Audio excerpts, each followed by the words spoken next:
पक्के तौर पर नहीं कहा जा सकता है कि बाजार ने किन खबरों और संभावनाओं को पचा लिया है। फिर भी मीरा एसेट म्यूचुअल फंड के हर्षद बोरावागे का मानना है कि बाजार अब इस निष्कर्ष पर पहुंच गया है कि महंगाई अपने चरम पर है। मनी कंट्रोल से बातचीत में हर्षद बोरावागे ने कहा कि खुदरा महंगाई रेट अभी भी आरबीआई के 2 से 6% के टारगेट रेंज से ऊपर है।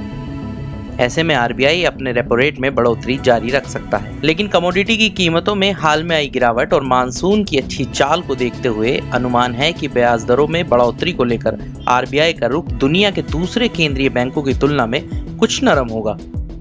यूएस फेड के हाल के फैसलों पर बात करते हुए हर्षद ने कहा कि पिछली फेड मीटिंग में ब्याज दरों में की गई 75 बेसिस पॉइंट की बढ़ोतरी उम्मीद के मुताबिक ही रही।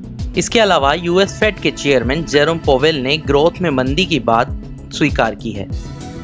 उन्होंने ये भी कहा कि मॉनेटरी पॉलिसी जरूरत के हिसाब से पीछे चल रही है, जिसको देखते हुए अभी मौद्रिक नीतियों में और सख्ती आ सकती है।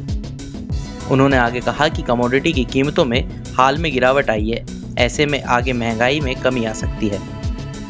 ग्लोबल इकोनॉमी पर बात करते हुए हर्षद ने कहा कि रूस और यूक्रेन के युद्ध के चलते ग्लोबल सप्लाई चेन पर नेगेटिव असर पड़ा है। इसकी वजह से एनर्जी और फूड की कीमतों में बढ़ोतरी हुई है, जिससे दुनिया भर में महंगाई बढ़ी है।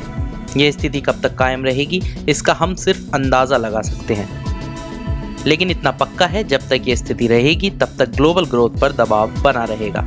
कैपिटल गुड्स सेक्टर की संभावनाओं से जुड़े सवालों के जवाब देते हुए उन्होंने कहा कि पिछले कुछ सालों से सरकार लगातार इंफ्रास्ट्रक्चर पर खर्च कर रही है, लेकिन प्राइवेट सेक्टर से आने वाले निवेश में हमें कोई खास बढ़ोतरी देखने को नहीं मिली।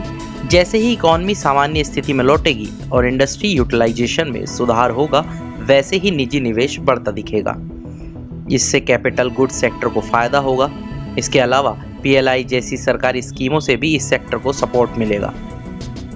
पावर सेक्टर में निवेश की संभावना पर उन्होंने कहा कि पावर सेक्टर कई सालों से डी रेटिंग के दौर से गुजर रहा है। इसके अलावा ईएसजी से जुड़ी चिंताएं इस सेक्टर पर और दबाव बनाती रही हैं, लेकिन इकोनॉमी रिकवरी की गति पकड़ने और ईएसजी से जुड़ी चिंताओं के समाधान की शुरुआत के साथ ही आगे हमें पावर सेक्टर में निवेश आता नजर आएगा।